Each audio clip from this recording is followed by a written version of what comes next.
ရဆိုအိမ်မရတော့မျက်လုံးကပြူးနေ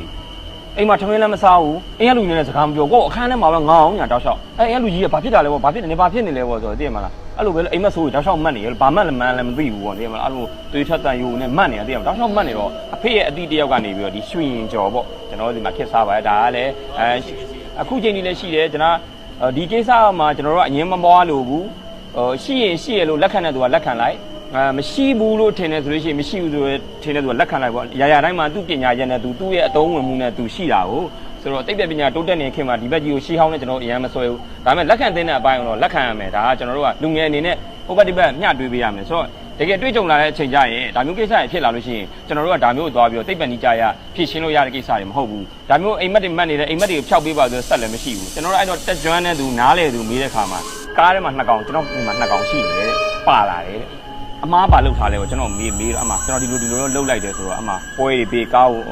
ရွတ်ဖက်တဲ့စဲပူဇော်ပြီးတော့အဲ့လို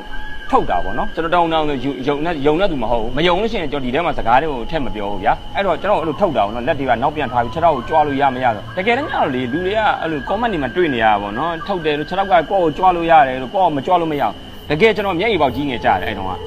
ကျွန်တော်6ထောက်နှစ်ဖက်လုံးကလုံးဝလှုပ်လို့မရဘူးကဲအဲ့ဒါဆိုလို့ရှိရင်ဟိုဘက်ကြွားဒီဘက်သူတို့ပြောတာသူတို့စကားပြောအော်တော့6ထောက်တွေအော်တိုကြွားလာနော်ကျွန်တော်လုံးဝမကြွားအောင်ဘာဖြစ်လို့ကျွန်တော်အခုကျွန်တော် public figure တယောက်ကျွန်တော်ပြောတဲ့စကားကိုကျွန်တော်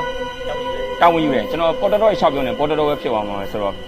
ကျွန်တော်ကြုံနာခဲ့ရတဲ့ကိစ္စကိုပြောတာအဲ့ပေါ်မှာယုံနာမယုံနာကတော့နားထောင်တဲ့ပရိသတ်တွေအပိုင်းပေါ့နော်ဒါပေမဲ့ကျွန်တော်ကြုံလာခဲ့တယ်ဆို scary talk အောက်မှာပြောပြတာပေါ့အဲ့တော့မျက်ရည်ပေါက်ကြီးနေကြအချက်တော့တွေလှုပ်လို့မရအောင်ပြီးတော့ရုပ်ပတ်တဲ့စဲပူဇော်ပြီးတော့မှအားလုံးအဆင်ပြေသွားတယ်အိမ်မက်ဆိုးလည်းမမှတ်တော့ဘူးအဲ့ဒီနေရာကိုသွားပြီးကျွန်တော်ပွဲပေးရတယ်မုတ်တင်နေပါညာခေါ်စာပြစ်တယ်လို့ခေါ်တာပေါ့နော်